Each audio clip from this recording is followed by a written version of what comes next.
Uh, mm. Hello and welcome to that thing I do. Yeah, we're talking about Marville again.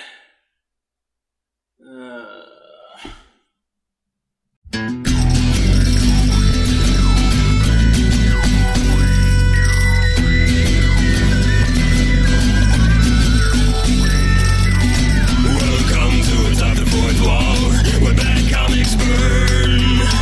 Linkara's gonna teach you all a lesson you won't learn. Brodsky, you're not the smartest. Life out, you're not an artist. Anyone who's had a bad comic published, it could be your turn. Linkara, he is a man punch, wears a birdie hat. Linkara, he has a magic gun. Where'd he purchase that? Linkara. Coins, robots, Amazons and trucks. Linkara. This comic sucks. Linkara.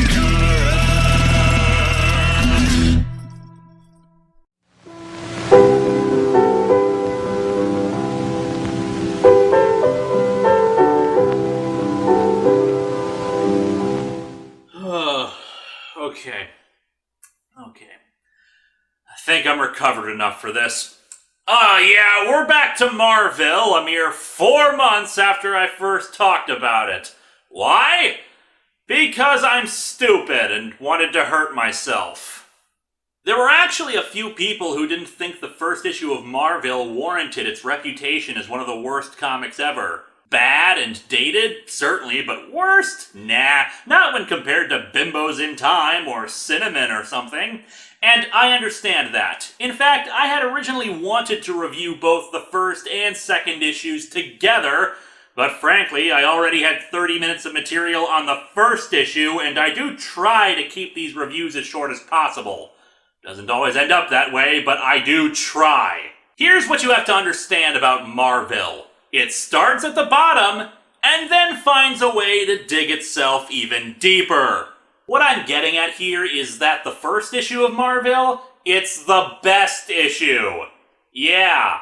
Let's recap, shall we? In the year 5002, Ted Turner and Jane Fonda are inexplicably still alive, and still together, and have an 18-year-old son. Believing that a meteor storm is going to destroy the world, they send him back in time thanks to a time machine made of PlayStation 1 parts, seriously, with only an AOL trial CD and a stupid-looking outfit with Marvel written across it because... parody? He meets a taxicab driver named Mickey, and after a series of really stupid events involving a mugger, he receives $2 million. Well, for some reason, he thinks time travel grants you superpowers, and that's just stupid. We all know time travel turns you into a ball of light. So let's dig into Marville number 2 and see where the hell they go with this concept. Oh, goody, we've moved into the new style of covers that will be around for pretty much the rest of the series. These are done by artist Greg Horn, a digital painter who actually is very talented and has produced a lot of decent artwork, but he's mostly known for his pinups, usually of female characters, some of them better than others. He's kinda like Alex Ross, but instead of emphasizing dramatic, moody, and oftentimes heroic superhero art, he's kinda focused on cheesecake. Which then brings us to this Marville cover. Oh me, oh my, this Marville cover. Obviously, the point of having a woman clearly naked behind the items she's holding is a poorly transparent attempt to get the lol boobs demographic to pick up Marville and win that stupid You Decide contest running at the time. Yeah, because why would you bother making a comic good when instead you can try to pretend that there's porn in this? Stay classy, Marvel. Actually, let's do some proper analysis of this cover. Primarily, that this cover has nothing to do with what actually happens in the comic. There is no naked redhead who delivers all this stuff to somebody's door.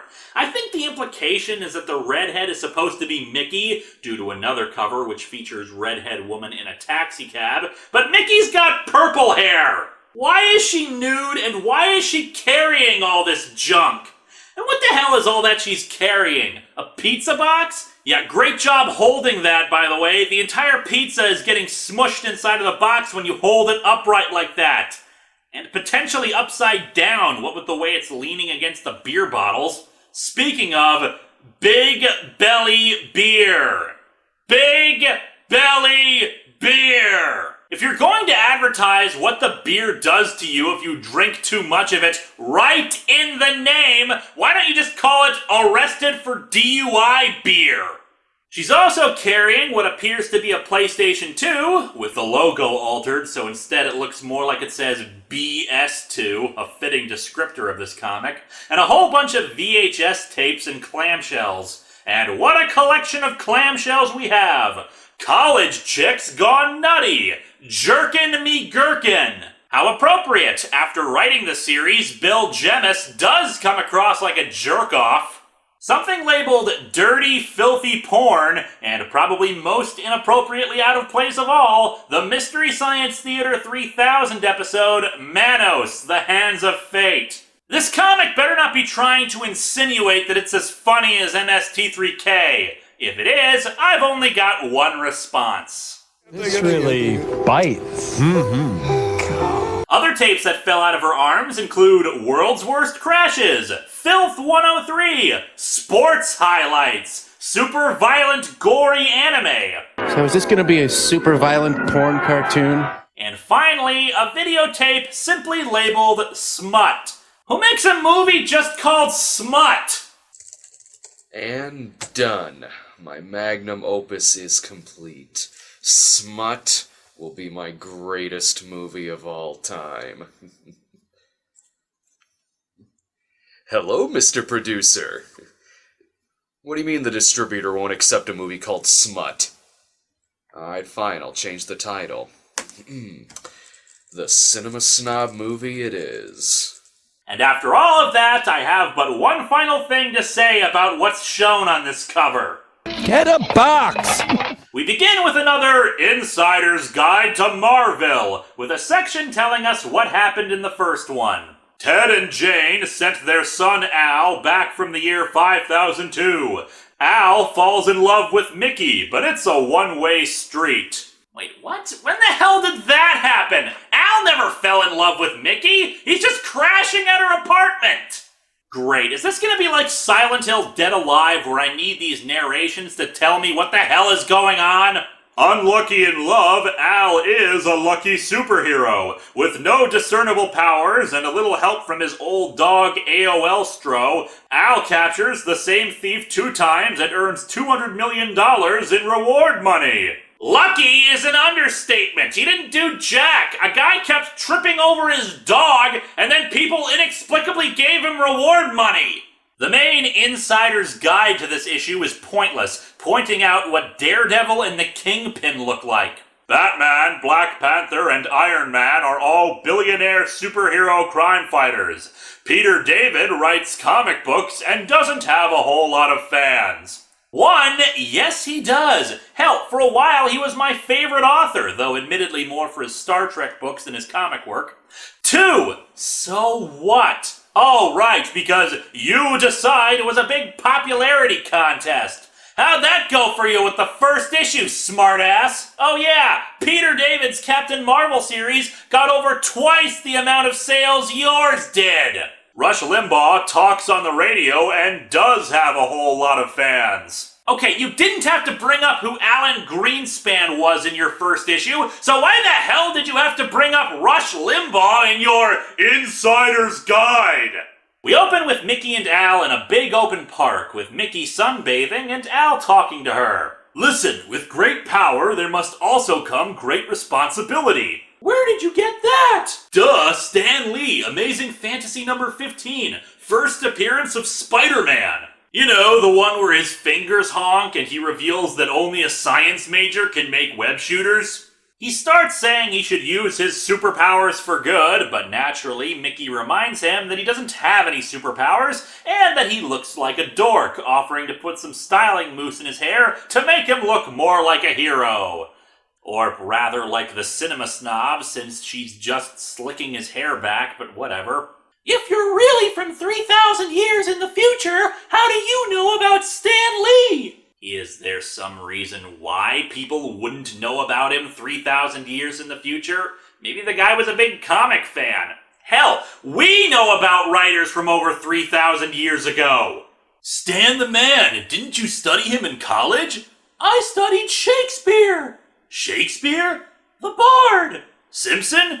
William. Ha! It's funny because...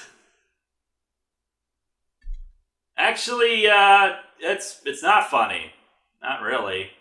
No. I mean, were we supposed to infer the last issue that comic books were so ingrained in the future society that they taught Stan Lee instead of Shakespeare? Why would... You know what? I don't care. All of a sudden, Peter David comes along, yes, the aforementioned writer Bill Jemas had a bet with, who is now apparently a homeless man who asks for some money. Al, apparently carrying $100 bills in his shorts pocket, offers $100 to him when all of a sudden, Rush Limbaugh, also sunbathing, announces that he shouldn't hand his hard-earned money to the destitute. I did not make up a single word of that, people. All of these things are happening in this comic. Also, how the hell did Mickey and Al not notice that Rush Limbaugh was sitting so close to them? They haven't moved from their sunbathing spot. Did Rush Limbaugh just teleport in? Anyway, Limbaugh keeps telling them not to hand over money, and then he's flatulent, leading to a bunch of people suddenly teleporting in and complimenting his flatulence. It is very sad that I have to assure you all that this was published by a mainstream comic company. Nay, the top-selling comic book company in 2002.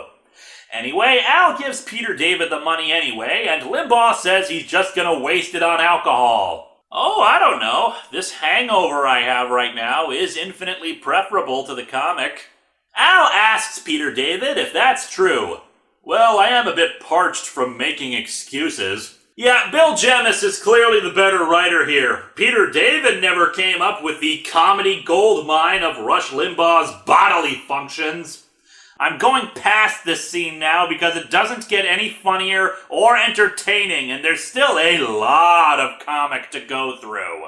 Al decides that he wants to help the poor and will use his money to help them. They catch a cab, and Al, being the brain trust that we've already seen, says this. Hey, take us to poor people! Hey, take us to poor people, and together we can be justice! The cab driver's response? Enron is having a shareholders meeting in the Bronx. Enron! That reference will be funny forever. Are you the guy from Taxi? Which guy from Taxi? Judd Hirsch? Tony Danza? Jeff Conaway? There were a lot of guys in Taxi! And honestly, I can't tell which one she's supposed to be talking about. The artwork actually makes it look like Al and the cab driver have the same face, just with the cab driver's turned to the side.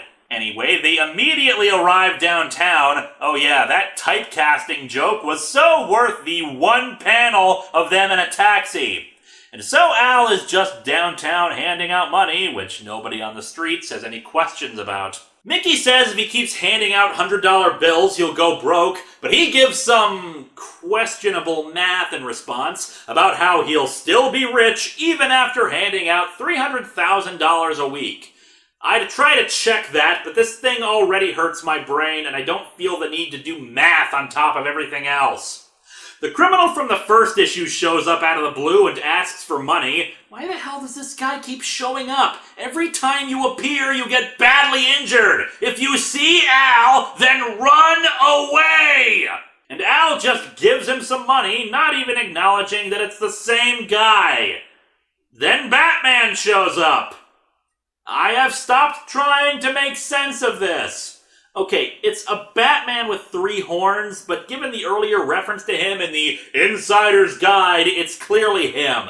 Al tells Batman not to hurt him, but Batman just punches the thief and points out that he's a thief. Hey, take a Batroom break. I want to give him money. Why? This guy has done nothing but try to steal from you since day one. And how is handing out $100 bills to random people actually accomplishing anything? Then Iron Man shows up and straight up vaporizes a guy. Sure, why not?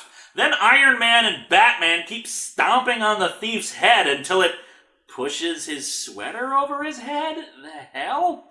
Mickey tells Batman to give it a rest, but he just growls back, I will not rest until my parents are avenged. I'm curious how this Batman got the idea for his outfit. What with the 3 horns on his head and everything?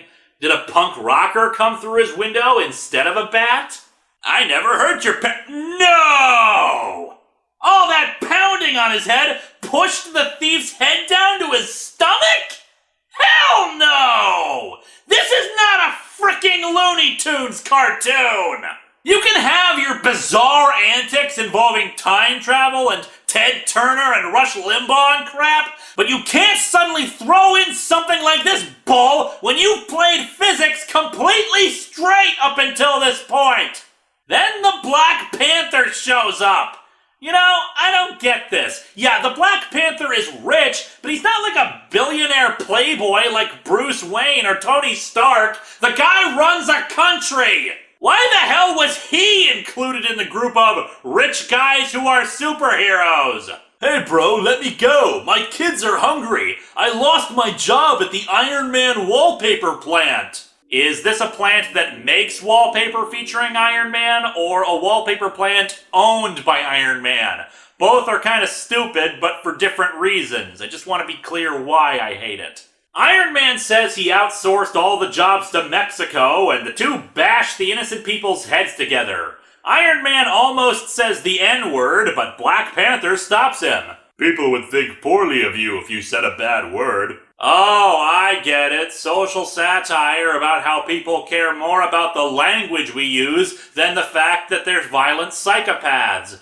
I guess this one good point has made up for all the stupid.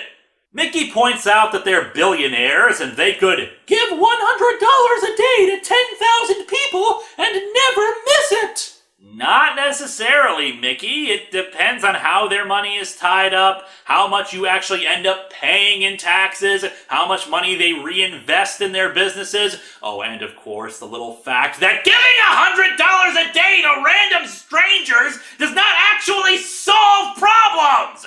Then Rush Limbaugh shows up with a golden microphone and he uses its magical powers to knock the 3 unconscious. I got so good at turning on these nut jobs, I had to learn how to turn them off. My work here is done. Thanks, Rush. Wait. Rush Limbaugh is a hero now?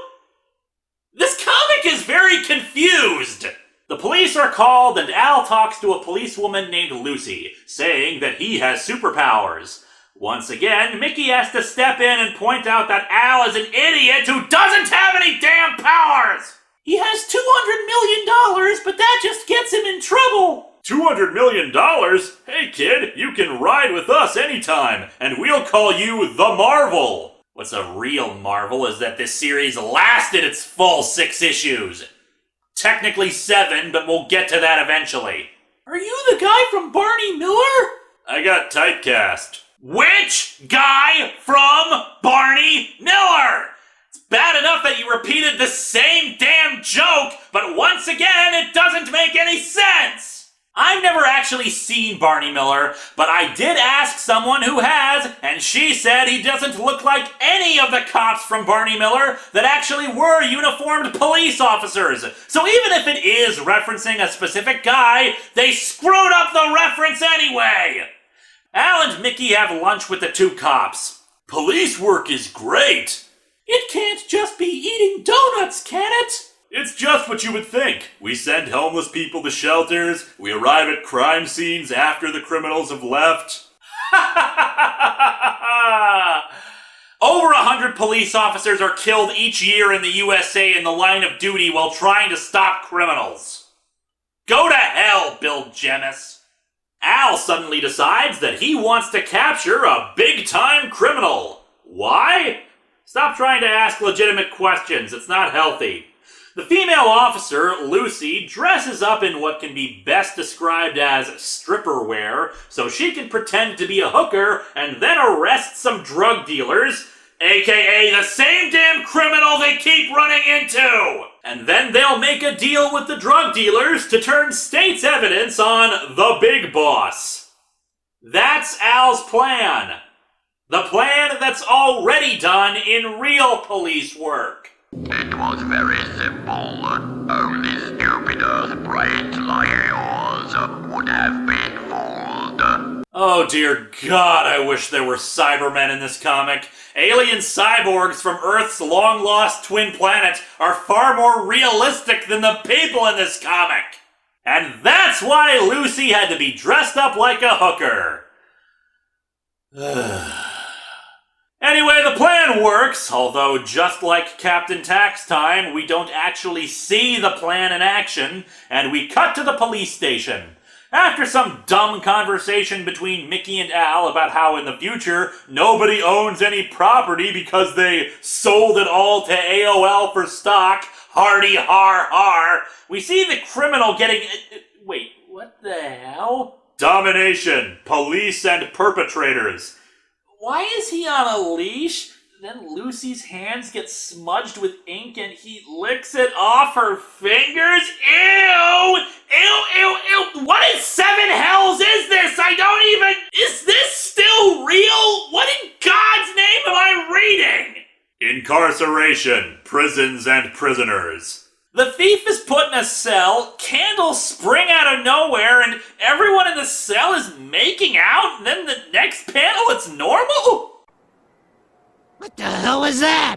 And then finally, adjudication, lawyers and judges, where Matt Murdock is the thief's lawyer and nobody has any chairs in the courtroom, and the judge is reading a newspaper and he thinks, oral arguments, you bad boy. And oh my God, is that a blowjob remark? And then the thief is let out. Why did the arrest and trial process only take an hour? And Matt Murdock is trying to defend his actions of getting the criminal out, and they say they want to catch the kingpin and...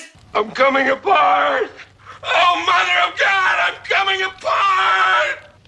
Okay, deep breaths. To make a lot of stupid short, they decide they want to take down the kingpin. They also see Spider-Man helping an old lady across the street, and I just noticed that Lucy is still dressed like a hooker. Look, I don't like to single out individual writers and artists on this show unless they truly deserve it for the work they've done, and I especially don't judge people's fetishes.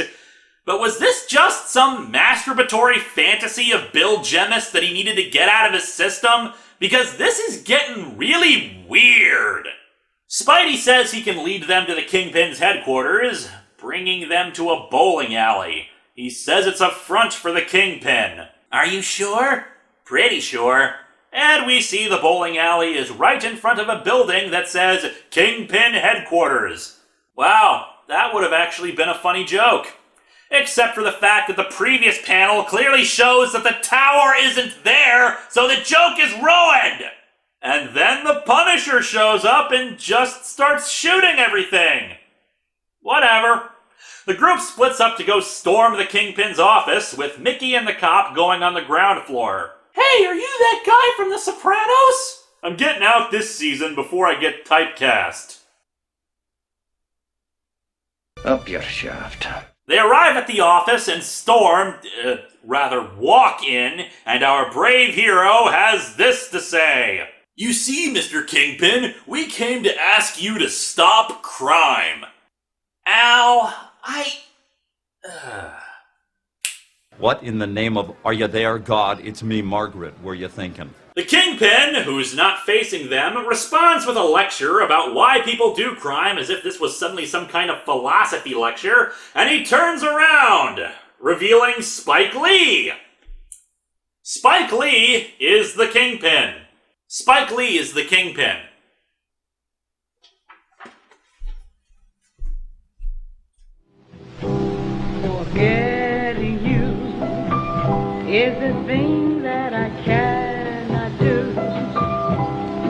Yet I know it is very true. I'm forgetting you.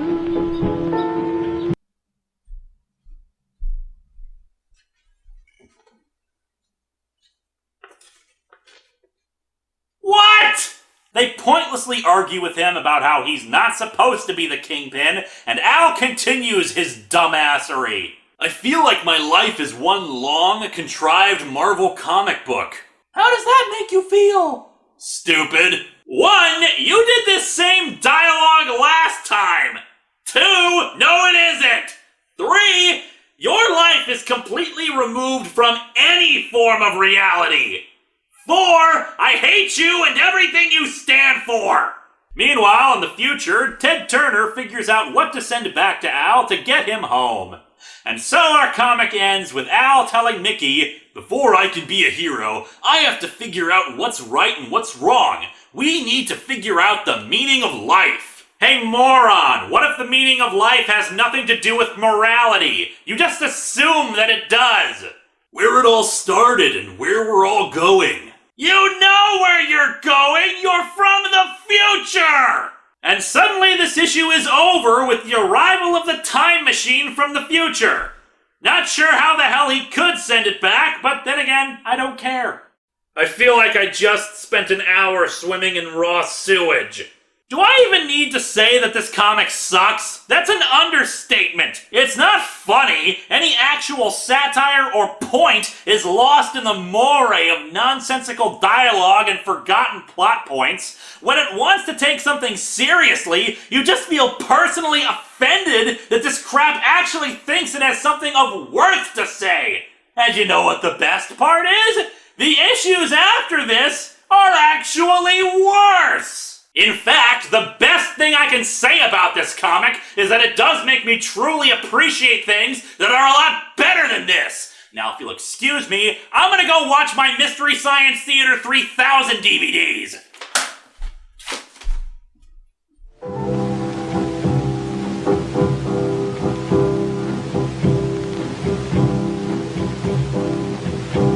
Forgetting you is the thing that I cannot do. Yet I know it is very true. I'm forgetting you. Remembering nights together won't be again. All our time had its happy end. I'm forgetting you. Don't forget, it's a silly way we met. Don't forget that. Oh, and next week, PSA Hell Month begins.